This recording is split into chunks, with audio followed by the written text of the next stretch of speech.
बिस्मिल्लाहिर्रहमानिर्रहीम। अस्सलामु अलैकुम वरहमतुल्लाहि वबरकातुहू।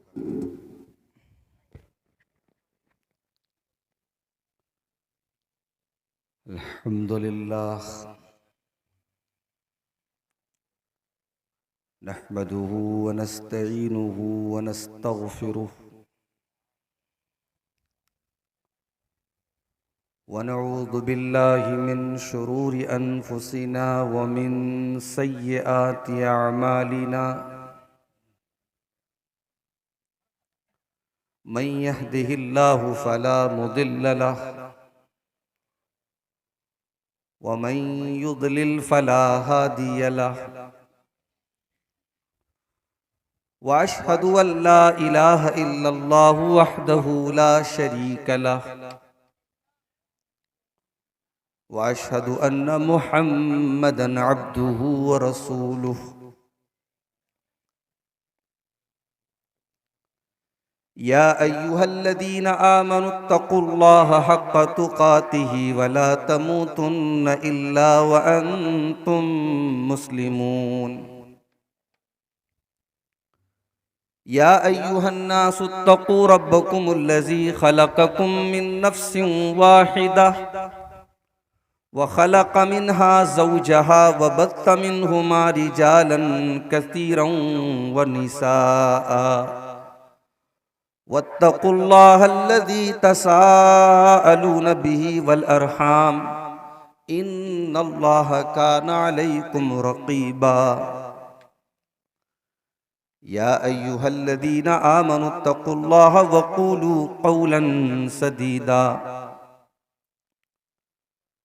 युस्लिह लकुम अअमालकुम व यग़फ़िर लकुम ज़ुनूबकुम व मन युतिइल्लाह व रसूलहु फ़क़द फ़ाज़ फ़ौज़न अज़ीमा।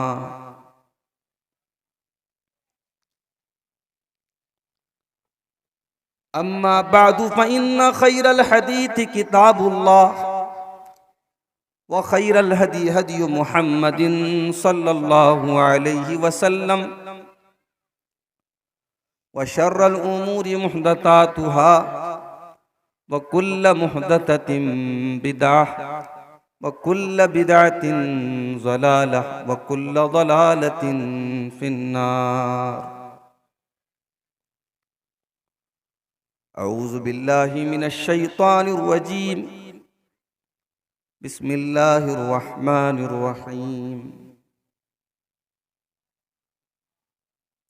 यस्तग़फ़ून मिनन्नासि वला यस्तग़फ़ून मिनल्लाहि व हुवा मअहुम इज़ युबय्यितून मा ला यर्दा मिनल क़ौल व कानल्लाहु बिमा यअमलून मुहीता।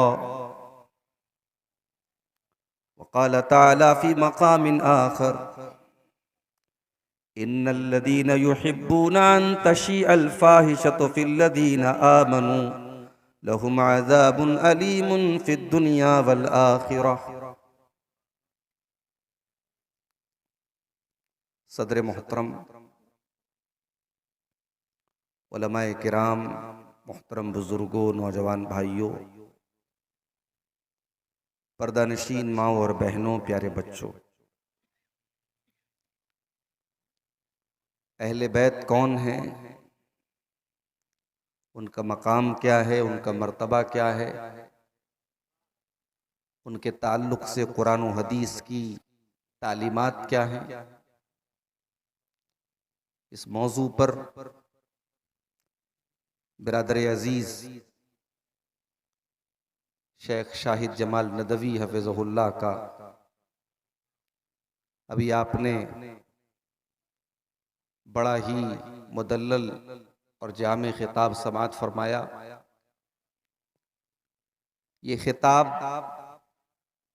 हमारे उन भाइयों की गलत फहमियों को भी दूर करने में इंशाअल्लाह मददगार होगा, जिनके दिमाग में कहीं ना कहीं ये बैठा है कि साहब अहले हदीस हजरात नऊज़ु बिल्लाह अहले बैत से मोहब्बत नहीं करते, या अहले बैत का एहतराम नहीं करते, या अहले बैत की कद्र नहीं करते। अल्लाह का शुक्र है, हमारा जो मनहज है वो बड़ा ही सीधा सादा किताब व सुन्नत का मनहज है। ना तो हमारे यहां किसी की मोहब्बत में इफरात है, ना तफरीत है। हम अहले बैत से भी मोहब्बत करते हैं, हम सहाबे किराम से भी मोहब्बत करते हैं। हमारे दिलों में अबू बकर उमर की मोहब्बत, उस्मान गनी की मोहब्बत, अली मुर्तजा की मोहब्बत भी है। और हमारे सीनों में अल्लाह के नबी सल्लल्लाहु अलैहि वसल्लम की तमाम अज़वाज मुत्तहरात की और तमाम अहले बैत की मोहब्बत भी हमारे दिलों में। बड़ा बदनसीब होगा वो मुसलमान जो अहले बैत से मोहब्बत का दावा भी करे और नबी की किसी बीवी को गाली भी दे, और नबी की किसी बीवी को जिसको कुरान उम्मत की माँ करार दे रहा है उसका एहतराम न करे, उसकी कदर न करे, उसकी इज्जत न करे, और वो ये दावा करे कि साहब मैं अहले बैत से मोहब्बत करता हूं। ऐसा दावा मेरे भाइयों गलत और झूठा दावा है। और ये बंटवारे तो हमने बनाए। भाई मैं कहता हूं कि नबी के सहाबा और नबी के अहले बैत ये दोनों हमारी आंखों के तारे हैं, और दोनों से मोहब्बत हम इसलिए करते हैं क्योंकि नबी ने हमें उनसे मोहब्बत करने का ऑर्डर दिया है, नबी ने उनसे मोहब्बत करने का हुक्म दिया है। अल्लाह से दुआ कीजिए अल्लाह ताला हमें अहले बैत से भी मोहब्बत करने की तौफीक दे और सहाबे किराम से भी मोहब्बत, और वो मोहब्बत जो कुरान और सुन्नत की रोशनी में हो, जो एतदाल वाली मोहब्बत हो, उस मोहब्बत पर अल्लाह ताला हम सबको चलने की तौफीक अता फरमाए, आमीन। मेरे भाइयों, दुनिया में हम बहुत सारे काम इसलिए भी करते हैं क्योंकि हमारे अंदर एक जज्बा होता है कि अगर हमने ये काम नहीं किया तो लोगों की नजर में हम अच्छे नहीं होंगे। और बहुत सारी बुराइयों से हम इसलिए भी बचते हैं क्योंकि हमें ये डर होता है कि अगर हमने ये बुराई कर दी तो लोग क्या कहेंगे। ये जो डर होता है, इस डर को हया बोलते हैं। कोई काम करने से जब आपको ये चीज रोके कि भाई ये समाज की नजर में सही नहीं है, मैं कैसे कर दूं ये काम, इस इमोशन को, इस जज्बे को हया कहते हैं। यानी जो समाज की नजर में, दुनिया की नजर में, लोगों की नजर में जो काम गलत है, गंदा है, और वो काम करने से आपको यही चीज रोक रही है कि भाई लोगों की नजर में ये चीज गंदी है, तो उस जज्बे को हया बोलते हैं। लेकिन हया, सबसे बड़ी हया ये है कि इंसान अल्लाह से हया करे। इंसान दुनिया के सामने शर्मा रहा है, दुनिया को क्या मुंह दिखाऊंगा ये सोच रहा है, और अल्लाह को क्या मुंह दिखाऊंगा ये नहीं सोच रहा है, तो इससे बढ़कर के बदनसीबी और कोई नहीं हो सकती। मेरे भाई, सूरह निसा की एक आयत करीमा मैंने आपके सामने पढ़ी है। इस आयत में अल्लाह ताला ने मुनाफिकों का जिक्र किया है।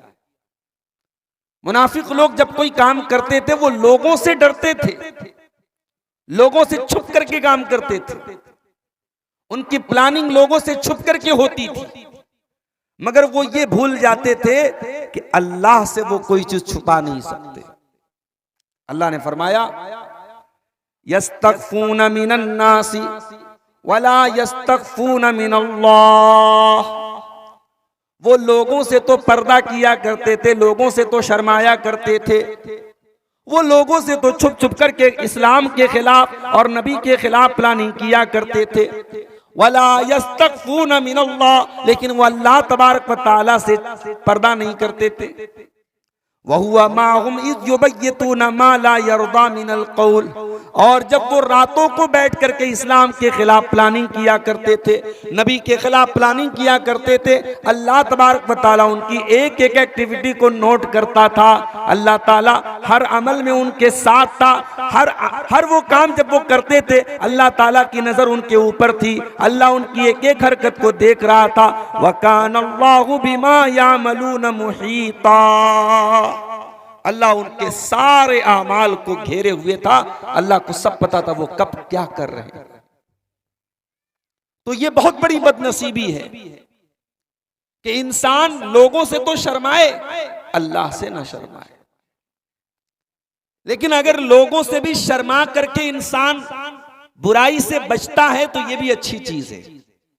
इसको भी इस्लाम के अंदर अच्छा कहा गया है। अगर हया है इंसान के अंदर और इंसान हया की वजह से और शर्म की वजह से बुराई से बच रहा है तो ये बहुत बड़ी चीज है। और याद रखिए मेरी बात, अगर इंसान के अंदर से हया निकल जाए, इंसान बेहया हो जाए, इंसान के अंदर से बुराई को बुराई समझने की जो सेंस होती है वो सेंस निकल जाए, इंसान खुलेआम ज़िना करे, इंसान खुलेआम गलत काम करे और लोगों का टोकना, लोगों का रोकना, लोगों का बुरा समझना उसे कोई फर्क ना पड़े, तो ऐसा बेहया और ऐसा बेशर्म इंसान अल्लाह की नजर में तो बुरा है ही, दुनिया की नजर में भी बड़ा बुरा इंसान है। अल्लाह के प्यारे नबी सल्लल्लाहु अलैहि वसल्लम फरमाते हैं, इन्ना मिम्मा अदरकन्नासु मिन कलामिन नबुव्वतिल ऊला, पहले के नबियों की जो बातें हम तक पहुंची हैं, पहले के नबियों की जो बातें हम तक पहुंची, उनमें एक बात यह भी है, इज़ा लम तस्तही फसना मा शीता, अगर तुम्हारे अंदर हया नहीं है तो तुम कुछ भी कर सकते हो। इंसान के अंदर जब तक हया है, इंसान बहुत सारी बुराइयों से बच सकता है। जब इंसान बेहया हो गया, जब इंसान बेगैरत हो गया, कुछ भी कर सकता है। और आज सबसे बड़ा फुकदान अगर समाज में है मेरे भाइयों, इसी हया का है। जमाना तो तरक्की कर रहा है, इसी मुबारकपुर की और इसी मऊ की और इसी आजमगढ़ की सरजमीन पर आज से 20 साल पहले का लाइफ स्टाइल और आज के लाइफ स्टाइल में बड़ा फर्क है साहब। लोगों का लिविंग स्टैंडर्ड हाई हो गया है, लोगों के मकानात शानदार हो गए, लोगों के कपड़े अच्छे हो गए, लोगों का रहन सहन अच्छा हो गया, लोगों की जिंदगी गुजारने का तौर तरीका अच्छा हो गया, सब अच्छा हो गया। मगर एक चीज डिग्रेड हो रही है, एक चीज कम हो रही है, और वो क्या है? वो हया है। समाज के अंदर से हया की कमी आ रही है। अभी हमारे एक भाई ने बताया कि शिबली कॉलेज में फेयरवेल पार्टी चल रही थी। आजमगढ़ का बड़ा मशहूर इदारा है शिबली कॉलेज। फेयरवेल पार्टी चल रही थी, मुसलमान लड़कियां खूब नाच गा रही थी और गैर मुस्लिम लड़कों के साथ खूब फोटो ले रही थी, खूब सेल्फियां ले रही थी। ये लड़कियां कहां की लड़कियां हैं मेरे भाई? ये हमारी और आपकी कौम की बेटियां हैं, ये हमारी और आपकी बस्तियों और हमारे और आपके इलाकों की बेटियां हैं। पूरी दुनिया में आजमगढ़ और मऊ और मुबारकपुर के पर्दे की और शर्म हया की मिसालें दी जाती थी। कहां गई वो शर्म हया? वो गैरत कहां गई? वो शर्म कहां गई? वो हया कहां गई? याद रखो मेरे भाई, हमारी बेटियों के कपड़े कल तक बोसीदा थे, हमारे घर कच्चे थे, हमारे घरों में खाने उतने मुरक्कन नहीं थे जितने आज हैं, मगर हमारे घरों में हया थी। और आज इसका उल्टा सब कुछ है हमारे पास। हमारे घर के मर्द और औरत सब बेहतरीन कपड़े पहन रहे हैं, बेहतरीन खाने खा रहे हैं, बेहतरीन मकानात में रह रहे हैं, मगर शर्म और हया समाज से रुखसत होती चली जा रही है। अल्लाह के नबी फरमाते हैं, ला यकूनुल हयाउ फी शैइन इल्ला ज़ानहु, जिस चीज के अंदर हया होती है वो मुज़य्यन हो जाती है, वो अट्रैक्टिव हो जाती है, वो खूबसूरत हो जाती है। और जिस चीज के अंदर से हया निकल जाती है, इल्ला शानहू, वो चीज बदसूरत हो जाती है, बेकार हो जाती है, खराब हो जाती है। ओ मेरी प्यारी माँ बहनों, अल्लाह की कसम, मुसलमान औरत की खूबसूरती तो उसकी हया के अंदर, उसकी शर्म के अंदर है। वो अगर एक मामूली शक्ल सूरत की लड़की है, लेकिन अगर उसके अंदर शर्म व हया है, उसके अंदर इस्लामी गैरत है, उसके अंदर इस्लामी पर्दा है, वो मामूली शक्ल सूरत की लड़की भी खूबसूरत है। अल्लाह की नजर में, रसूल की नजर में, ईमान वालों की नजर में वो बहुत खूबसूरत है। लेकिन दुनिया की बड़ी खूबसूरत और बड़ी स्मार्ट लड़की है, लेकिन अगर वो बेहया है, अल्लाह के नबी कह रहे हैं वो बदसूरत है, वो खूबसूरत नहीं हो सकती। मुसलमान की पहचान उसकी हया है मेरे भाई। अभी फलस्तीन पर आपने छोटे से बच्चे की नज्म सुनी, फलस्तीन के वो वीडियोस भी हमारी आंखों के सामने आते हैं। जब मदद करने वाली एजेंसियां फलस्तीन के शहर गाजा के मोहल्लों और बस्तियों में खाने पीने की चीजें लेकर पहुंचती हैं, और उनके कैमरामैन पीछे पीछे कैमरा लेके दौड़ते हैं, और जब किसी मुसलमान के घर में वो कैमरा लेकर के दाखिल होते हैं और जवान बेटी सामने आती है और देखती है कैमरा है, फौरन वो जल्दी से कमरे के अंदर चली जाती है। वो कैमरे के सामने किसी गैर मर्द के सामने आना गवारा नहीं करती। हमारी तारीख तो ये रही है मेरे भाई। हमारी औरतों ने फाके किए हैं, 2 टाइम का खाना नहीं मिला है, बर्दाश्त किया है, मगर अपनी इज्जत व आबरू और अपने पर्दे को कभी बेचा नहीं है। अपनी इस्मत की और अपनी हया की चादर की हिफाजत की है मेरे भाई। जंग ओहद का मैदान याद कीजिए। एक बुढ़िया औरत जंग के मैदान में आती है, उसका बेटा उसी मैदान ओहद में शहीद हो चुका है।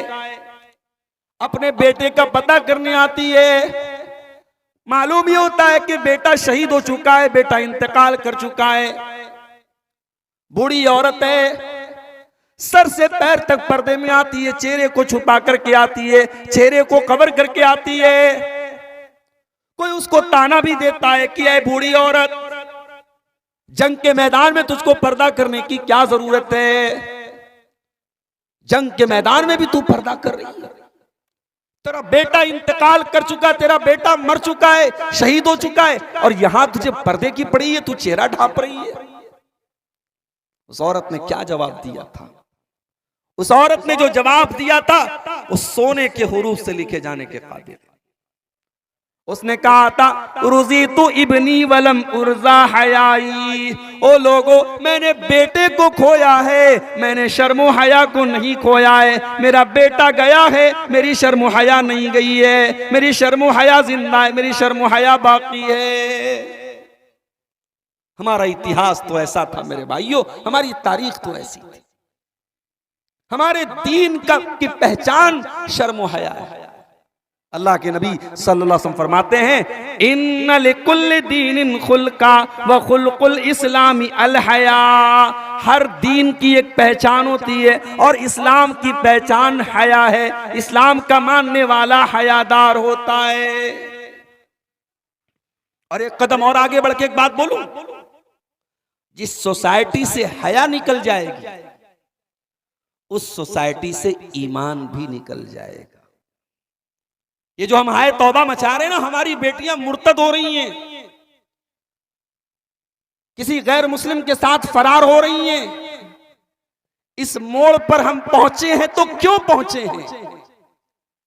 और अफसोस की बात तो ये है कि मुर्तद होने वालों में वो लड़कियां भी हैं जो घर से मुकम्मल नकाब में निकलती हैं, हाथों में दस्ताने पहन करके निकलती हैं, और आंखों पर भी जाली नुमा नकाब रहता है, और सर से पैर तक वो नकाब में निकलती हैं। और मोहल्ले वालों ने कभी उनके हाथ, हथेली उनके हाथ की नहीं देखी, उनके पांव की का जो है उनके पांव कभी नहीं देखे, उनकी उंगलियां कभी नहीं देखी। वो औरतें और वो लड़कियां भी आज इस इर्तिदाद के जाल में फंस रही। इसका मतलब ये हुआ कि सिर्फ अपनी लड़की को नकाब पहना देना ये काफी नहीं।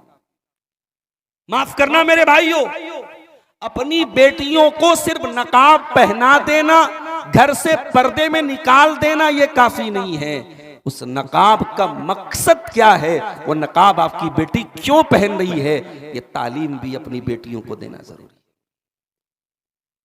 हमारे वो भाई जिन्होंने अपने घर की औरतों को हमेशा मस्जिदों से दूर रखा, जुमा के खुतबों से दूर रखा, ईदगाह से दूर रखा, उन्हें अपने फतवों पर जाकर के नजर सानी करना चाहिए। उन्हें अपने मुफ्तियों का गरेबान जाके पकड़ना चाहिए कि आज कौम की बेटियां इस स्टेज पर पहुंच गई और तू फतवे देता रहा कि मस्जिद में जाना हराम, ईदगाह में जाना हराम, ईदगाह में जाना फितना, मस्जिद में जाना फितना, जुमा का खुतबा सुनना फितना, औरत मार्केट जाए तो फितना नहीं, औरत जायका दरबार में खाना खाने जाए तो फितना नहीं, औरत शिवली कॉलेज में नाचने जाए तो फितना नहीं, औरत कॉलेजों में पढ़ने जाए तो फितना नहीं। क्या दुनिया का सारा फितना मस्जिदों में और ईदगाह के अंदर पैदा हो गया?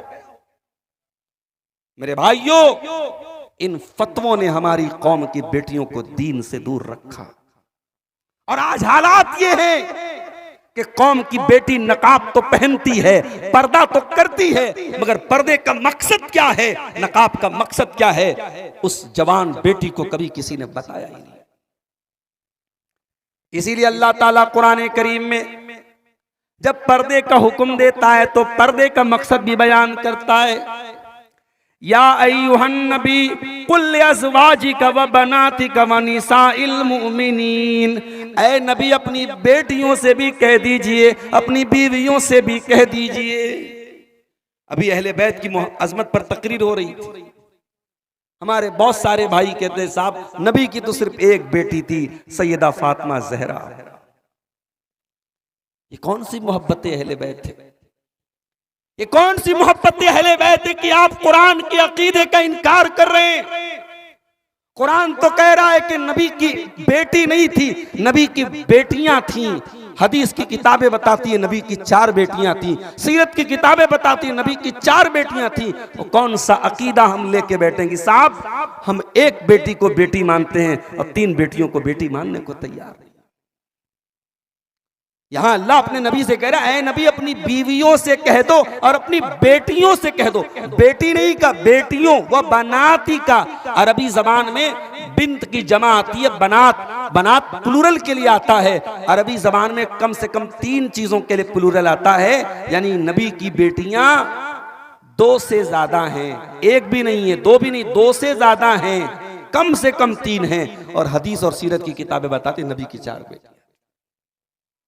ऐ नबी अपनी बीवियों से कह दीजिए, अपनी बेटियों से कह दीजिए, व निसाइल मोमिनीन, और अपनी तमाम मुसलमान औरतों से कह दीजिए, युदनीना अलैहिन्ना मिन जलाबीबिहिन्ना, जब वो अपने घर से निकला करें तो अपने ऊपर जिल्बाब डाल लें, अपने ऊपर चादर डाल लें, अपने ऊपर बुर्का डाल लें, नकाब डाल लें।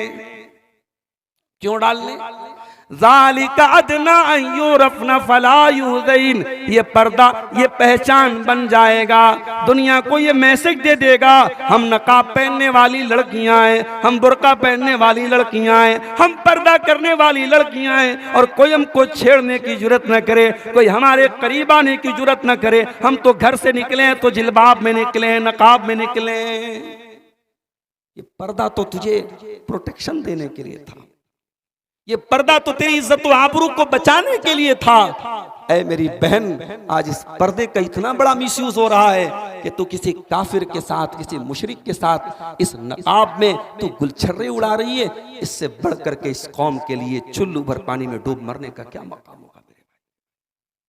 इस कौम के लिए चुल्लू भर पानी में डूब मरने का मकाम है कि हमारी कौम की बेटी नकाब में और पर्दे में किसी मुशरिक और किसी काफिर के साथ होटलों में बैठ करके गुलछर्रे उड़ा रही है। इसका मतलब कि उसने इस नकाब की, इस पर्दे की वैल्यू को नहीं समझा। तो हमारी पहचान तो शर्म व हया है मेरे भाई। और जब शर्म व हया की बात आई है तो नबी की वो हदीस भी हमारे सामने होनी चाहिए। अल्लाह के नबी ने शर्म व हया को ईमान के साथ जोड़ा था। जहां शर्म व हया होगी वहां ईमान होगा, जहां ईमान होगा वहां शर्म व हया होगी। अल्लाह के नबी फरमाते हैं अल हयाउ मिनल ईमान, हया भी ईमान का एक हिस्सा है। और आपने तबरानी की एक रिवायत में आपके फरमान भी मौजूद है। आपने फरमाया अल हयाउ वल ईमान कुरना जमिया, हया और ईमान दोनों एक दूसरे के साथ जुड़े हुए हैं। जब तक हया है तब तक ईमान है, जब तक ईमान है तब तक हया है। एक अंसारी सहाबी अपने भाई को डांट रहे थे, मार रहे थे। उनका भाई बड़ा शर्मीला था, तो अल्लाह के नबी ने कहा दाहू, छोड़ दो अपने भाई को, मत डांटो, मत मारो। फ़इन्नल हया मिनल ईमान, इंसान का शर्मीला होना, हयादार होना, ये ईमान की निशानी। और यहां एक जुमला नोट कर लो मेरा, हमारे यहां अगर कोई मर्द के अंदर अगर हया है तो इसको ऐब माना जाता है कि भाई फला आदमी बड़ा हयादार है। मर्द का हयादार होना ये ऐब नहीं, ये खूबी है मेरे भाई। इस दुनिया की सबसे अजीम शख्सियत, सारे इंसानों में सबसे अजीम इंसान जनाब मुहम्मदुर रसूलुल्लाह सल्लल्लाहु अलैहि वसल्लम भी हयादार थे। कितने हया वाले थे आप? अबू सईद खुदरी से पूछो, नबी के बड़े खास सहाबी हैं, वो तुम्हें बताएंगे। हजरत अबू सईद खुदरी कहते हैं काना अशद्द हया मिनल अज़राइ फी खिदरिहा, अल्लाह के प्यारे नबी इस कदर हया वाले थे। एक कुंवारी लड़की जो पर्दे में रहने वाली होती है, जो घर में पर्दे में रहती है, उस कुंवारी लड़की से भी ज्यादा शर्मीले अल्लाह के प्यारे नबी थे। शर्मीले थे आप, शर्म हया वाले थे आप। और सिर्फ आप ही हया वाले नहीं थे, आपसे पहले भी जितने नबी आए सब शर्म हया वाले नबी थे। हजरत मूसा अलैहिस्सलाम बड़े जलाली पैगंबर थे, वो भी बड़े शर्मीले और हया वाले थे। सही बुखारी की रिवायत है, हजरत मूसा अलैहिस्सलाम इतने हया वाले थे, कभी किसी ने उनको बगैर कपड़ों के नहीं देखा था।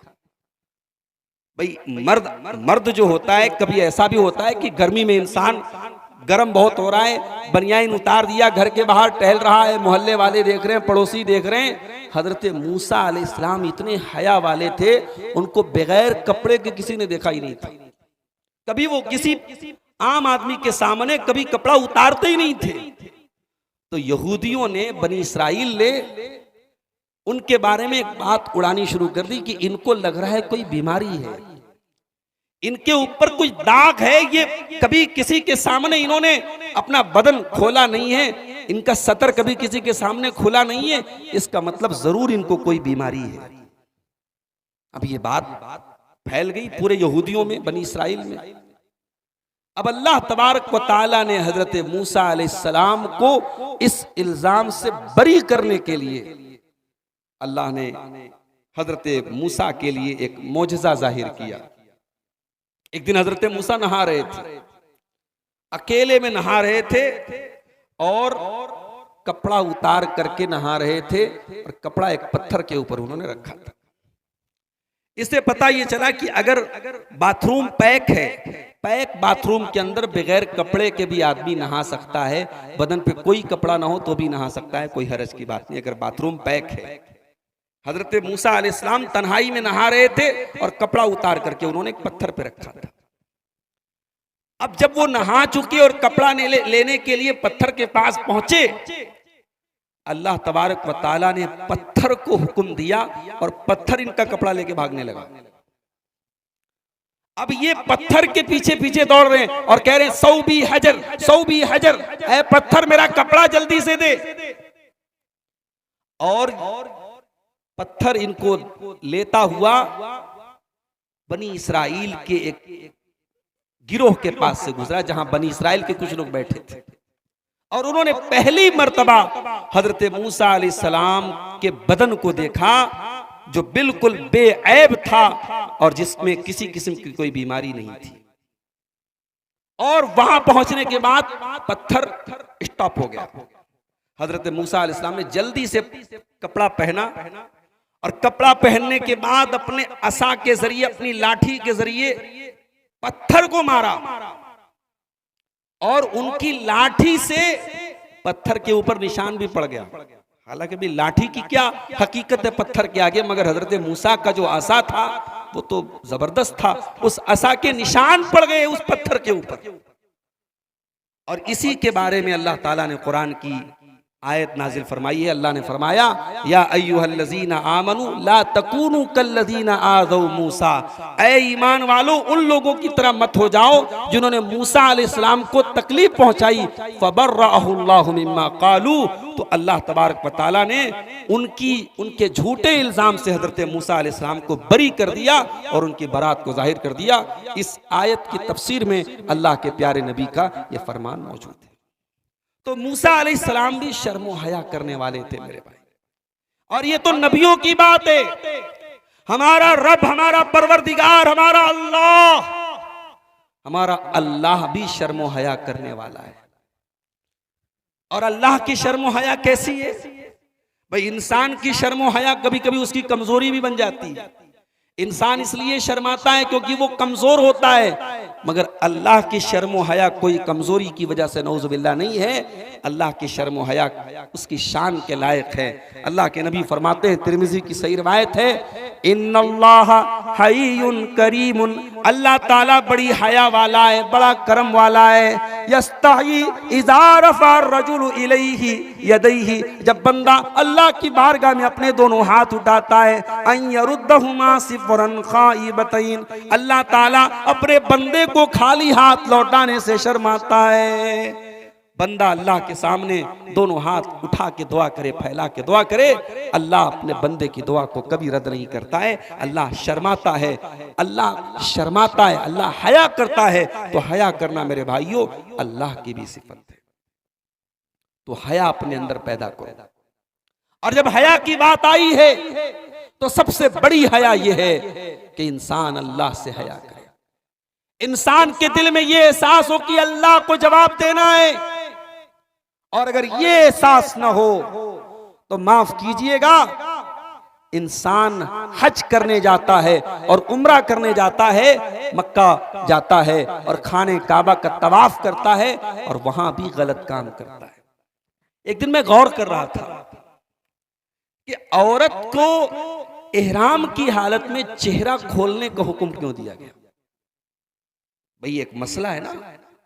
औरत को नॉर्मल हालात में तो सर से पैर तक चेहरे को भी ढांप के रखना है, क्योंकि कुरान ने कहा कि वला युब्दीना ज़ीनतहुन्ना, औरत अपनी जीनत को किसी के सामने जाहिर नहीं कर सकती। तो जाहिर है कि चेहरा भी जीनत है। जिन जिन चीजों को औरत जीनत बनाती है, जहां जहां जेवर पहनती है, वो जगह उसको गैर मर्दों से छुपाना है।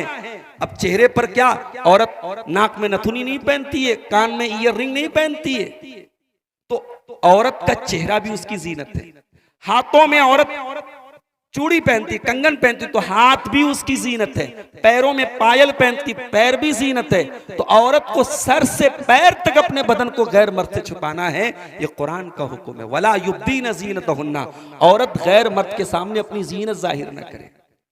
मैं गौर करने लगा कि यार ये एहराम की हालत में औरत को चेहरा खोलने का हुक्म क्यों दिया गया?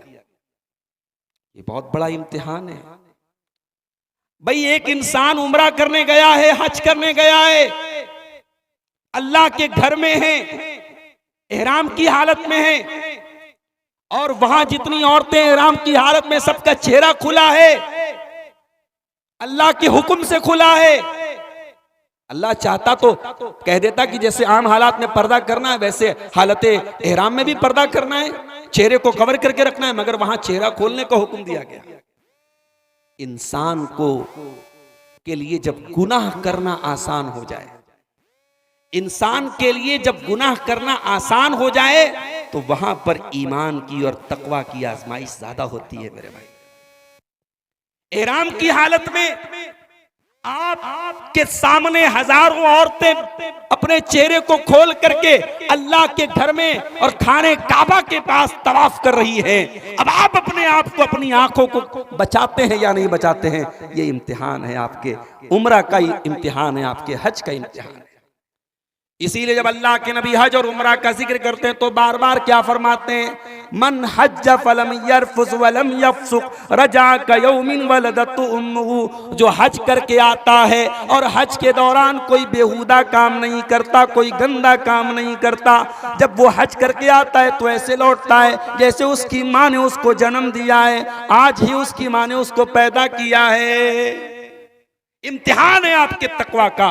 और मैंने देखा कि साहब वहां तवाफ के दौरान भी मोबाइल पर कोई बैठ करके, अल्लाह के घर में बैठ करके, खाने काबा से कुछ दूरी पर बैठ करके कोई मोबाइल पर गेम खेल रहा है, कोई आईपीएल का स्कोर भी देख रहा है। वहां अल्लाह के उस घर में बैठ करके भी अगर इंसान के अंदर अल्लाह की हया न हो, अल्लाह की शर्म न हो, अल्लाह के सामने मुंह दिखाने का डर न हो, तो मेरे भाइयों, मुबारकपुर और अमीलों की सरजमीन पर गुनाह करने वाला तो गुनाह करेगा ही करेगा, वो मक्का और मदीना जाकर के भी गुनाह करेगा, वो नबी की मस्जिद में जाकर के भी गलत काम करेगा, वो खाने काबा के पास बैठ करके भी गुनाह का काम करेगा।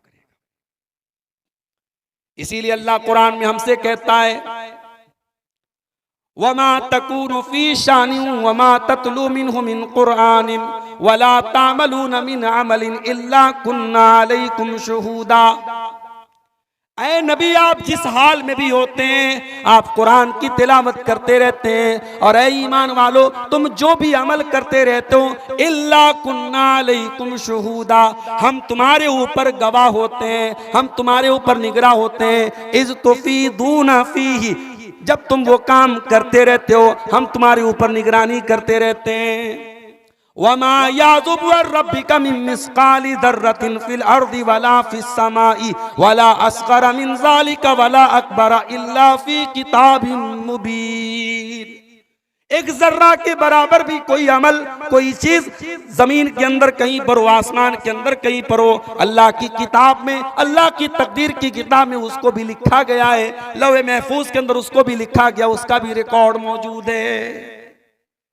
तो अल्लाह की कुदरत से हम बाहर नहीं निकल सकते मेरे भाई।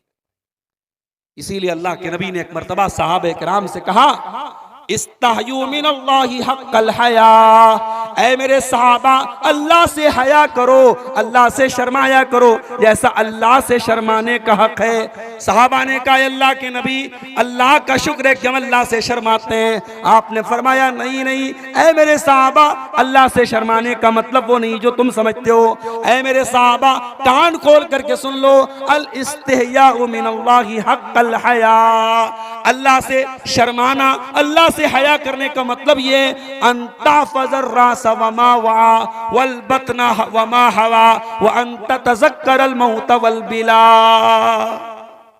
आपने फरमाया अल्लाह से शर्माने का मतलब ये है कि अपने सर की हिफाजत करो, और सर के अंदर जितनी चीजें हैं उनकी हिफाजत करो। सर के अंदर कौन कौन सी चीज है भाई? सर के अंदर आंख है, आंख की हिफाजत करो। भाई आप अल्लाह ताला के यहाँ ये दलील देके बच नहीं जाएंगे। माहौल बड़ा खराब था, मुबारकपुर में मेला लगा हुआ था, मार्केट लगा हुआ था, मैं गुजर रहा था, बड़े रंग बिरंगे कपड़े पहने लड़कियां गुजर रही थी, मैंने थोड़ा सा अपनी आंखों को महसूस कर लिया।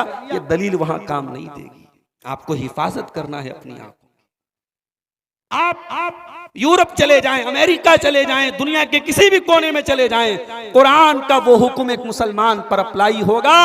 और आज अफसोस की बात है, मैं मुबारकपुर की अमीलों की सरजमीन पर बैठ करके बड़ी जिम्मेदारी के साथ ये बात कह रहा हूं कि आज हमारे बनारस और मऊ और मुबारकपुर का रिकॉर्ड इस मामले में बहुत खराब होता जा रहा है। हमारे यहाँ सड़कों पर, चौराहों पर, चाय के होटलों पर मर्द हजरात बैठे होते हैं, और मोहल्ले की, इलाके की जवान लड़कियां जब गुजरती हैं, जब वो अपने घर से निकलती हैं और जितनी दूर से वो नजर आती हैं, और जब तक वो नजर आती रहती हैं, मैं 20 साल के सिर्फ नौजवानों की बात नहीं कर रहा हूं, 40-50 साल के अधेड़ों का भी ये हाल है, और 60-65 साल के बूढ़ों का भी ये हाल है कि उन लड़कियों को घूरते रहते हैं, उनको अपनी नजरों का निशाना बनाते रहते हैं। मेरे भाइयों, क्या ये बेहयाई नहीं है? क्या ये बेशर्मी नहीं है? क्या ये बेगैरती नहीं है? आज हम अपने पर्दे पर जितना भी नाज कर लें, माफ कीजिएगा, हमारी कौम की बेटियां सर से पैर तक पैक होके भी आ जाएं, अगर हमारे मर्दों की नजरें सही नहीं होगी तो समाज सुधर नहीं सकता है। हमें अपने मर्दों की नजरों की भी हिफाजत करनी है। इसीलिए अल्लाह कुरान में क्या कहता है, औरत को पर्दा करने का हुक्म बाद में दिया। सूरह नूर की आयत नंबर 31 में अल्लाह ने औरत को पर्दा करने का हुक्म दिया, और आयत नंबर 30 में ईमान वाले मर्दों से क्या कहा अल्लाह ने, कुल लिल मोमिनीन यगुद्दू मिन अबसारिहिम व यहफज़ू फुरूजहुम। ऐ नबी, ईमान वाले मर्दों से कह दो अपनी निगाहों को नीची रखो और अपनी शर्मगाह की हिफाजत करो, निगाह को नीची रखो। तो अल्लाह के नबी फरमा रहे कि अल्लाह से अगर शर्माते हो तो अपने सर की हिफाजत करो, और सर में आंखें भी मौजूद हैं, आंखों की हिफाजत करो। और आज ये मोबाइल हम सबके पास मौजूद है, फेसबुक की रील्स एक के बाद एक इंसान देख रहा है, यूट्यूब के शॉर्ट्स एक के बाद एक देख रहा है। आंखों की हिफाजत कहां गई? न आलिम हिफाजत कर रहा है, न जाहिल हिफाजत कर रहा है, न माँ हिफाजत कर रही है, न बेटी हिफाजत कर रही है, न जवान हिफाजत कर रहा है, न बूढ़ा हिफाजत कर रहा है। मैं कह रहा हूं मेरे भाइयों, अपनी आंखों की हिफाजत करो, हर उस चीज से अपनी आंखों को बचाओ जो गलत है, जो बेहयाई है, जो बेशर्मी है, उस मंजर को देखने से अपनी आंखों को बचाओ। अल्लाह के प्यारे नबी फरमाते हैं, अल ऐनान ज़िनाहुमन नज़र, आंखों का ज़िना गलत चीजों को देखना है, गंदी चीजों को देखना, ये आंखों का ज़िना है। आंखों की हिफाजत करो। उसी सर के अंदर कान है, कान की हिफाजत करो। गाना सुनने वाले, मौसीकी सुनने वाले और तड़क भड़क वाले गाने सुनने वाले हमारे नौजवान भाई जो कार भी चला रहे तो गाने सुन रहे हैं, बाइक भी चला रहे तो गाने सुन रहे हैं, और इसी गाने को सुनते सुनते अल्लाह न करे मौत आ जाए। आजमगढ़ के हाईवे पर रोजाना कोई ना कोई हादसा हो रहा है, कार का एक्सीडेंट होता है। अगर अल्लाह न करे उस कार में इंसान का जब एक्सीडेंट होता है, जब इंसान मरता है, आखिरी टाइम में अगर वो कार में बैठ करके गाना सुन रहा था और इसी हालत में वो मर जाएगा, अल्लाह के नबी फरमाते हैं, युहशरुल अब्दु अला मा माता अलैहि, बंदा जिस हाल में मरेगा उसी हाल में कयामत के दिन उठाया जाएगा। मेरे भाइयों, जिस कान से आप गाना सुन रहे थे, आप म्यूजिक सुन रहे थे, कयामत के दिन भी वही म्यूजिक सुनते हुए अल्लाह की बारगाह में उठाया जाएगा। ये बदनसीबी वाली मौत आए, इससे अपने आप को बचा लो मेरे भाइयों, अपने कानों की हिफाजत करो। और उसी सर के अंदर हमारा मुंह भी है, अपने मुंह की हिफाजत भी करो। अपने मुंह से कोई बेहुदा बात ना निकालो, कोई गंदी बात ना निकालो, कोई गाली गलौज वाली बात ना निकालो, कोई गीबत ना निकालो, कोई चुगली ना निकालो।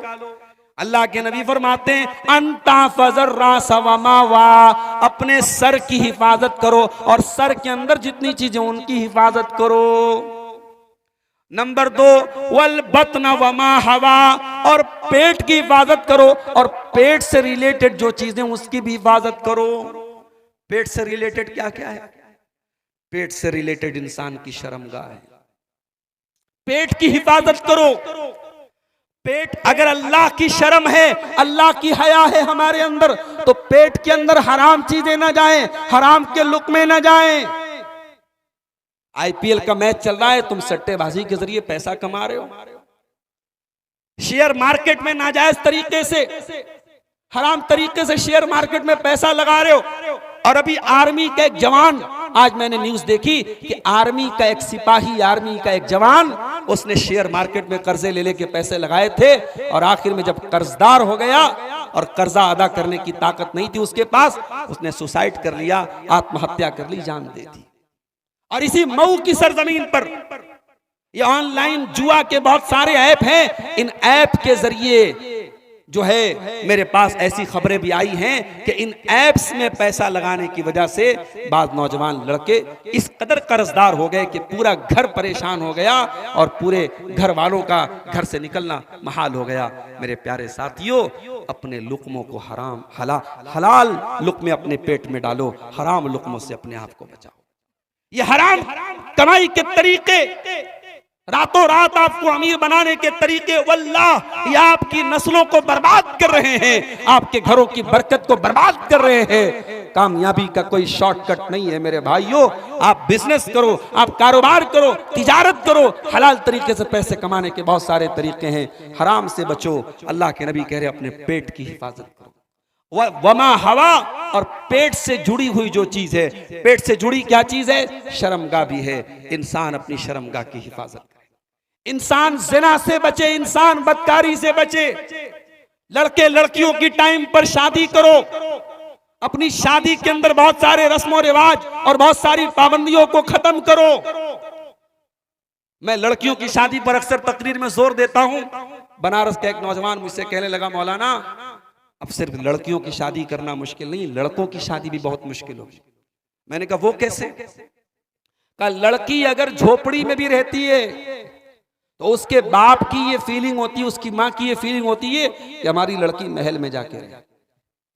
अगर कोई लड़का गरीब घर का है, उसका घर अगर मामूली है, उसका घर बहुत शानदार नहीं है, लड़की चाहे जितने भी गरीब घर की हो, लड़की वाले आएंगे और घर बार देख के कहेंगे लड़कवा तो ठीक रहा, घरवा बहुत खराब रहा। ये मसला है भाई। आप मऊ के अंदर मैंने देखा कि लड़की घर के अंदर बहू आएगी तो उससे लूम चलवाना है, और अपनी लड़की की शादी जहां करेंगे वहां देखेंगे नहीं साहब मोरी बुनिया लूम ना चलाइए। अपनी बुनिया से लूम नहीं चलवाएंगे, दूसरे की बुनिया से आप लूम चलवाएंगे। ये कौन सी बात हुई मेरे भाई? तो ये जो हमारे यहाँ दुनिया भर के ढकोसले हैं और ये जो झूठे रस्मों रिवाज है, इनकी वजह से भी आज शादियों में अड़चने आ रही हैं।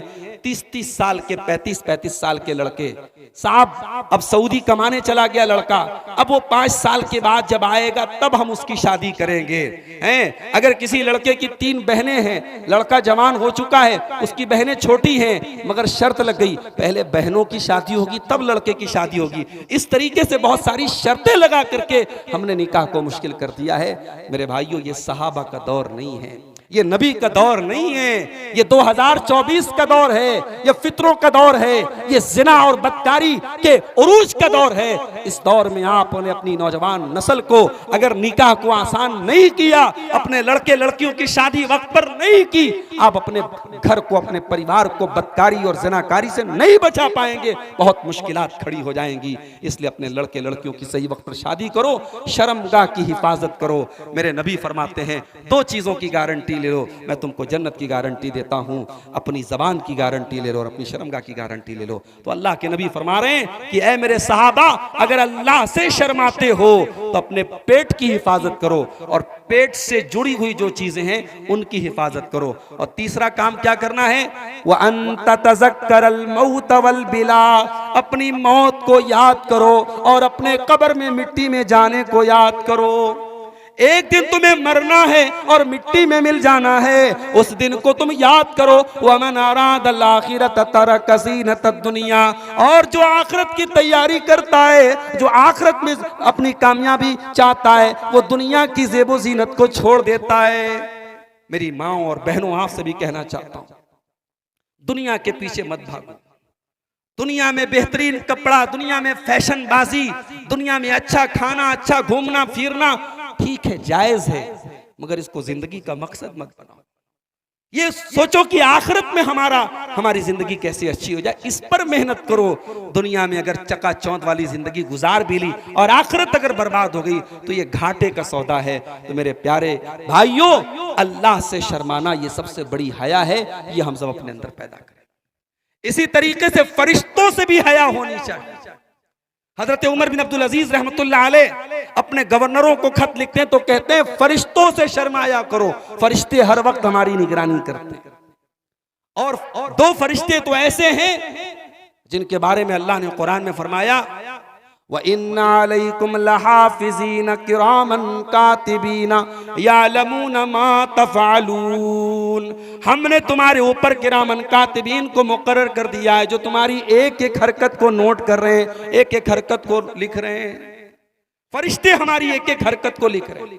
हरकत तो छोड़ दो, मा यल्फिज़ु मिन क़ौलिन इल्ला लदैहि रक़ीबुन अतीद, तुम्हारे जुबान से जो अल्फाज निकलते हैं मेरे फरिश्ते उसको भी रिकॉर्ड कर रहे हैं, तुम्हारे मुंह से जो जुमले निकलते हैं मेरे फरिश्ते उसको भी रिकॉर्ड कर रहे हैं, तुम्हारी जुबान से निकलने वाले एक एक लफ्ज को रिकॉर्ड किया जा रहा है। मेरे भाइयों, फरिश्तों से भी हया करो कि फरिश्ते एक एक हरकत को हमारे नोट कर रहे हैं। फरिश्तों से भी इंसान को शर्माना चाहिए। और आगे बढ़िए। बास लोग क्या होते हैं, बेहया होते हैं और बेहयाई को फैलाते हैं। अभी वो कर्नाटक का एक मंत्री, एक होने वाला एमपी के इलेक्शन में वो कैंडिडेट था, उसकी कई सारी जो है वीडियोस वायरल हुई। कई औरतों के साथ वो गलत काम करता था और उनको ब्लैकमेल करता था। बास लोगों की ये ज़हनियत होती है, गलत काम करना, उसका वीडियो बनाना, उसको शेयर करना, ये बास लोगों की हरकत होती है। याद रखो मेरे भाइयों, गलत काम करना ये तो गलत है, लेकिन गलत काम को ओपन करना और गलत काम को अलल ऐलान करना और गलत काम की पब्लिसिटी करना ये बहुत बड़ा गुनाह है। अल्लाह के प्यारे नबी फरमाते हैं, कुल्लु उम्मती मुआफन इल्लल मुजाहिरीन, मेरी उम्मत के तमाम लोगों के गुनाहों की माफी हो जाएगी मगर खुल्ला गुनाह करने वाले और गुनाह का ऐलान करने वालों की माफी नहीं होगी। आपने फरमाया गुनाह के ऐलान करने का मतलब यह है कि रात में इंसान ने कोई गलत काम किया, अल्लाह ने उसके अमल पर पर्दा डाल दिया था, मगर सुबह होने के बाद वो अल्लाह के पर्दे को चाक करता है और लोगों को बताता है मैंने ये किया। वो अपने गलत अमल की पब्लिसिटी करता है, अपने गलत अमल को फैलाता है। ये वो इंसान है जिसकी माफी अल्लाह ताला के यहाँ नहीं होने वाली है। गलत काम को अगर फैलाता है, बाज नौजवान होते हैं, कोई गंदा वीडियो डाउनलोड किया मोबाइल पर, दोस्तों से कहते हैं भेजूं क्या तुझे, उससे भेजते हैं, उसे शेयर करते हैं। गंदी चीजों को खुद इस्तेमाल करना और फिर शेयर करना, ये डबल गुनाह है मेरे प्यारे साथियों, और इसका अजाब दुनिया में भी इंसान को मिलेगा। अल्लाह ने फरमाया सूरह नूर के अंदर, इन्नल्लज़ीना युहिब्बूना अन तशियल फाहिशतु फिल्लज़ीना आमनू लहुम अज़ाबुन अलीमुन फिद दुनिया वल आखिरा। जो लोग ईमान वालों के बीच में बेहयाई को फैलाना चाहते हैं, वल्गैरिटी को फैलाना चाहते हैं, गंदगी को फैलाना चाहते हैं, उनको आखिरत में भी अजाब मिलेगा, दुनिया में भी दर्दनाक अजाब मिलेगा। तो बेहयाई से हमें अपने आप को बचाना है। और आखिरी दो बात बयान करके बात खत्म कर रहा हूं। जब बेहयाई से हमें बचाना है तो हमें अपने घर का माहौल ऐसा बनाना होगा कि कहीं ऐसा ना हो कि हमारे घर की लड़कियां निकले तो नकाब में, उनके सर के ऊपर रिदा और चादर भी हो, उनके बदन पर लिबास और नकाब भी हो, मगर उनके अंदर बेहयाई हो। हमें अपने लड़कियों की, अपने घर वालों की ऐसी तरबियत करनी होगी कि वो जब नकाब में निकले तो वाकई में शर्म हया वाली बन करके निकले। कुरान करीम ने हजरत मूसा अलैहिस्सलाम का वाकया बयान किया। मूसा अलैहिस्सलाम मदियन में एक कुएं के पास बैठे हैं और दो लड़कियां वहां पर अपने जानवरों को पानी पिला रही थी। हजरत मूसा अलैहिस्सलाम ने देखा कि दो लड़कियां किनारे खड़ी हैं और लोगों की लाइन लगी है और वो किनारे अपने जानवरों को लेके खड़ी हैं। हजरत मूसा ने पूछा कि क्या बात है, तुम लोग किनारे क्यों खड़ी हो? उन्होंने कहा कि ऐ मूसा, ला नस्की हत्ता युस्दिर रिया, मर्दों की लाइन लगी है, जब मर्द हजरात इनकी लाइन खत्म हो जाएगी तब हम अपने जानवरों को पानी पिलाएंगे। वो अबूना शैखुन कबीर, हमारा बाप बड़ा बूढ़ा इंसान है, बूढ़ा हो चुका है, बीमार है, इसलिए हमें ये काम करना पड़ रहा है। हजरत मूसा ने उनकी बकरियों को लिया और लेकर के उनको पानी पिला दिया। अब वो लड़कियां जब चली गईं, हजरत मूसा अलैहिस्सलाम पेड़ के नीचे बैठ करके दुआ करते हैं, रब्बि इन्नी लिमा अंज़लत इलैया मिन खैरिन फ़कीर, ऐ अल्लाह मैं तेरे फजलो करम का मोहताज हूँ, तेरे खैर का मोहताज हूँ। अभी मूसा अलैहिस्सलाम ये दुआ कर ही रहे हैं कि कुरान क्या कहता है, फ़जाअतु इहदाहुमा तमशी अला इस्तिहया, उन दोनों लड़कियों में से एक लड़की शर्मा के चलते हुए मूसा अलैहिस्सलाम के पास आती है। उस लड़की का नाम क्या है? वो लड़की खूबसूरत है कि नहीं है, उस लड़की की हाइट कितनी है, उस लड़की का कपड़ा कैसा था, कुरान ने ये सब तो न बताया, मगर अल्लाह ने उस लड़की की एक चीज बताई, तमशी अलस्तिहया। जब वो लड़की चल के आ रही थी, वो शर्मा शर्मा के चल रही थी, वो शर्मा शर्मा के कदम रख रही थी। पता ये चला कि एक औरत की शर्मो हया इस काबिल है कि कुरान करीम में अल्लाह तबारक व तआला उस लड़की की शर्मो हया को कुरान का हिस्सा बनाता है। कयामत तक जब तक कुरान पढ़ता जाएगा उस लड़की की शर्मो हया का बयान होता रहेगा। मेरे प्यारे साथियों, ये शर्मो हया हमें अपने घर की बेटियों को ये सिखानी है, ये तरबियत उनकी करनी है। और ये तरबियत कौन करेगा? ये बेटी की तरबियत बाप करेगा, ये बीवी की तरबियत शौहर करेगा। जो शौहर गोवा घूमने जाए, मुंबई घूमने जाए, दिल्ली घूमने जाए और वहां पर अपनी बीवी के साथ बेपर्दा उसको करके उसको घुमाए फिराए, फिर उसका फोटो लेकर के व्हाट्सएप पर स्टेटस पर डाले, फेसबुक पर डाले, वो बेगैरत मर्द वो क्या अपने घर वालों को हया और शर्म की तालीम देगा? मेरे प्यारे साथियों, अगर घर की औरतें बेपर्दा होती हैं, घर की औरतें अगर बेहया होती हैं, मेरा जुमला नोट कर लेना, उसमें किसी न किसी बेगैरत मर्द का भी दखल होता है। अगर कोई बेटी बेहया होती है, कोई औरत बेहया होती है, उसमें किसी मर्द की बेगैरती का भी दखल होता है। मर्द अगर बागैरत हो, मर्द के अंदर अगर गैरत हो, मर्द के अंदर ये एहसास हो कि नहीं मेरी बीवी है, मैं क्यों नुमाइश करूंगा उसके हुस्न की, मेरी बेटी है, मैं क्यों नुमाइश करूंगा उसके हुस्न की, ये अगर मर्द की सोच होगी तो उस घर के अंदर कभी बेहयाई नहीं है। आप यकीन करें, बाज़ औक़ात जब किसी शादी में जाना होता है, कभी कभी शर्म आती है। 4 व्हीलर से दाढ़ी वाला, माथे पर सज्दे के निशान वाला बुजुर्ग इंसान कार से उतरता है और उसकी जवान बीवी या जवान बेटी उसकी उसी कार से बेहतरीन मेकअप करके और शादी के कपड़े में, गाउन में और फ्रॉक में पहन करके बेपर्दा होकर के उसी कार से उतरती है। और वो तहज्जुद गुजार और दाढ़ी वाला और माथे पर सजदे के निशान वाला बाप अपनी बेटी को और वो शौहर अपनी बीवी को बेपर्दा उस शादी में लेके जाता है। सारा मोहल्ला और सारा इलाका उस औरत के हुस्न का दीदार करता है। मेरे प्यारे साथियों, यहाँ सिर्फ उस औरत का कसूर नहीं है, यहाँ हम सिर्फ उस औरत को इल्जाम नहीं दे सकते हैं, यहाँ पे उस मर्द की गैरत भी उसकी खत्म हो चुकी है। वो बेगैरत मर्द है, और जिस घर का मर्द बेगैरत हो जाए, याद रखो मेरी बात, उस घर में कभी शर्म हया नहीं आ सकती। अल्लाह के प्यारे नबी फरमाते हैं कि 3 लोग ऐसे होंगे जिनकी तरफ कयामत के दिन अल्लाह ताला ना तो देखेगा, ना बातचीत करेगा, ना उनको पाक और साफ करेगा। उन 3 लोगों में एक वो आदमी भी होगा, वद्दयूस अल्लज़ी युक़िर्रु फ़ी अहलिहिल खुबुस, वो बेगैरत इंसान जिसके घर में बेगैरती हो रही हो और उसको कोई फर्क ना पड़ता हो। तो मेरे प्यारे साथियों, हमें अपने घर को इस बेगैरती और बेहयाई से बचाना पड़ेगा। और आखिरी चीज मैं आपके सामने बयान करना चाहता हूं कि शर्म और हया के बारे में आपने बहुत कुछ सुना, मगर जब दीन सीखने का मामला है तो वहां शर्माना नहीं चाहिए। अगर आप दीन सीखने के मामले में शर्माएंगे, अभी बनारस के हमारे एक साथी आए, रास्ते में बताने लगे कि उनके एक दोस्त ने उनसे कहा कि बीवी के साथ मुलाकात करने के बाद, नापाक होने के बाद, अगर सिर्फ नीचे के हिस्से को मैं धो लूं तो क्या मैं नमाज पढ़ सकता हूं?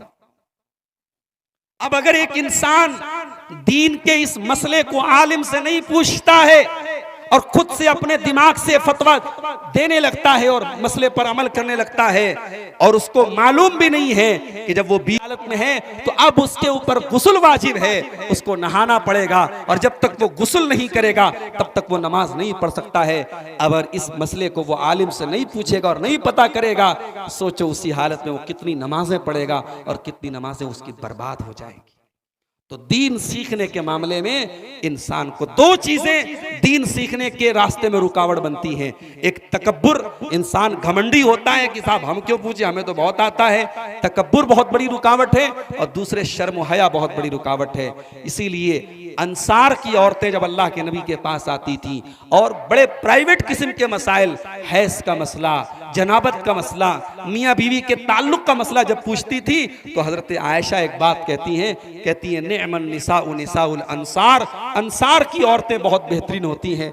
ला यमनहुन्नल हयाउ अन यतफक्कहना फिद्दीन, वो दीन सीखने के मामले में शर्माती नहीं। तो एक चीज तो ये है कि दीन सीखने के मामले में शर्माना नहीं, जहां दीन का मसला पता नहीं है वहां पता करना है। अब आलिम के ऊपर क्या जिम्मेदारी है?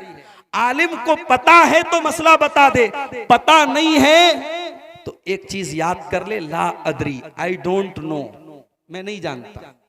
आज इंटरनेट का दौर है, आज कोई ये कहने को तैयार ही नहीं कि मैं नहीं जानता। आज तो जिसको कुछ नहीं आता वो भी फेसबुक पर बैठ करके फतवा दे रहा है। अब तो ये व्यू का दौर है, सब्सक्राइबर कितने हैं, अब्दुल गफ्फार साहब आपके चाहने वाले कितने, आपके यूट्यूब पर फॉलोवर कितने। आज तो इंसान की काबिलियत और टैलेंट यूट्यूब पर उसके फॉलोवर और फेसबुक पर उसके फॉलोवर से उसका जो है अंदाजा लगाया जाता है। तो इस दौर में मेरे भाइयों, एक इंसान जिसके पास दीन का इल्म है उसकी जिम्मेदारी ये है कि इल्म है तो जवाब दे, और जो आलिम नहीं है वो फतवा न दे, वो लोगों को मसला न बताए। अगर आप आलिम नहीं हैं और फतवा बताएंगे और मसला बताएंगे तो फिर नबी की हदीस ये भी मौजूद है, अल्लाह के नबी ने फरमाया क़यामत के पहले ऐसा भी दौर आएगा कि अल्लाह ताला दुनिया से उलमा को उठा लेगा, और जब उलमा दुनिया से खत्म हो जाएंगे इत्तख़ज़न नास रुऊसन जुहाला, लोग जाहिलों को अपना मुफ्ती और सरदार बना लेंगे और जाहिल लोग फतवा देंगे और खुद भी गुमराह होंगे और दूसरों को भी गुमराह करेंगे। एक बात मुझसे किसी ने कही कि मौलवी साहब कर्जे के ऊपर कुछ तकरीर कर दीजिएगा। अब पता नहीं, हो सकता है कोई कर्जा लेके भाई साहब का बैठा हुआ कर्जा ना दे रहा हो, इसलिए उन्होंने मुझसे प्रेशर डाला है। बहरहाल कर्जे का मामला बड़ा खतरनाक है मेरे भाई। अल्लाह के नबी जनाजा पढ़ाते थे तो बाज़ औकात सहाबा से पूछते थे कि क्या इनका कर्जा है। अगर मालूम होता था इनका कर्जा है और कोई वारिस उनका कर्जा की जिम्मेदारी लेता था तब आप जनाजा की नमाज पढ़ाते थे, वरना आप कहते थे तुम लोग जनाजा की नमाज पढ़ लो और आप खुद नहीं पढ़ते थे। तो कर्जे का मामला बहुत खतरनाक है मेरे भाई। अल्लाह के नबी जो दुआएं करते थे उन दुआओं में एक दुआ ये भी थी, अल्लाहुम्मा इन्नी अऊज़ु बिका मिनल मअतमी वल मग़रम, ऐ अल्लाह मैं तेरी पनाह चाहता हूँ गुनाहों से और कर्जों से। तो कर्जे से पनाह मांगते थे अल्लाह के नबी। बड़ी बहुत इमरजेंसी हो तभी कर्जा लेना चाहिए, और अगर कर्जा लिया है उसको कहीं रिकॉर्ड में रखना चाहिए कि खुदा न खास्ता अल्लाह न करे अगर इंसान का इंतकाल हो जाए तो उसके बच्चों को मालूम हो, उसके वारिसीन को मालूम हो कि मेरे बाप के ऊपर कितना कर्जा था। और याद रखो, बाप के मरने के बाद, इंसान के मरने के बाद उसके जनाजे का कफन दफन का इंतजाम करने के बाद दूसरा काम यही करना है, उसके कर्जे की अदायगी करना है। फिर तीसरा काम, उसने अगर कोई वसीयत की है उसकी वसीयत को पूरा करना है। फिर चौथे नंबर पे मैयत के तरके का बंटवारा करना है। हमारा बंटवारा पहले होता है, कर्जा बाद में देखा जाता है। तो कर्जा बड़ी खतरनाक चीज है मेरे भाइयों, कर्जे से बचो, और अगर कर्जा लिया है तो वक्त पर अदा करने की कोशिश करो, और अगर देर हो गई है तो कहीं ना कहीं उसको रिकॉर्ड में रखो, ताकि अगर आप अल्लाह ना करे अगर दुनिया से चले जाएं, इंतकाल हो जाए, तो आपके वारिसीन के पास जो है उसका रिकॉर्ड हो। तो ये कर्जे के ताल्लुक से शरीयत की तालीम है। अल्लाह ताला से दुआ करते हैं रब्बुल आलमीन ये जो बातें शर्म व हया के ताल्लुक से बयान की गई हैं, अल्लाह ताला उन बातों पर हम सबको अमल की तौफीक अता फरमाए। अल्लाह हमारे मर्दों के अंदर भी, हमारी ख़वातीन के अंदर भी इस्लामी शर्म व हया का जज्बा पैदा फरमा दे। रब्बुल आलमीन बेहयाई से, बदकारी से, उरियानियत से हम सब की हिफाजत फरमाए। जिन भाइयों की मेहनतों से आज अमीलों की सरजमीन पर यह प्रोग्राम हुआ है, अल्लाह उन भाइयों की मेहनतों को कबूल फरमाए। रब्बुल आलमीन हमारे वो उलमा जो यहाँ आए और जिन्होंने खिताब किया, और जो भी इस यहाँ प्रोग्राम में हमारे मर्द और औरतें आई हैं, अल्लाह सबके आने जाने को कबूल फरमाए। इस वक्त इलेक्शन का भी दौर है और हर जगह इंतखाबात का भी मामला चल रहा है। दुआ कीजिए अल्लाह ताला मुल्क में अमन और चैन को कायम करने वाली हुकूमत को अल्लाह ताला नाफिज फरमा दे। अल्लाह जालिमों के जुल्म से, शरीरों के शर से हम सब की हिफाजत फरमाए। रब्बुल आलमीन हमारे मुल्क में अमन, चैन और सुकून को बाकी रखे। रब्बुल आलमीन हमारी मसाजिद की, हमारे जानो माल की, हमारे इज़्ज़त व आबरू की हिफाजत फरमाए। जो हम में से रोज़ी रोटी से परेशान हैं, अल्लाह उनके कारोबार में बरकत नसीब फरमाए, उनको रिज़्क़ हलाल अता फरमाए। और जो हम में से बीमार हैं, अल्लाह उनको शिफाए कामिल अजर अता फरमाए और हम सबको अल्लाह ताला ईमान के साथ जिंदा रखे और ईमान पर हम सबका खात्मा नसीब फरमाए। आमीन। रब्बना तक़ब्बल मिन्ना इन्नका अंतस समीउल अलीम व तुब अलैना इन्नका अंतत तव्वाबुर रहीम व सल्लल्लाहु तआला अला नबिय्यिना मुहम्मदिन व अला आलिहि व सहबिहि अजमईन। वस्सलामु अलैकुम व रहमतुल्लाहि व बरकातुहू।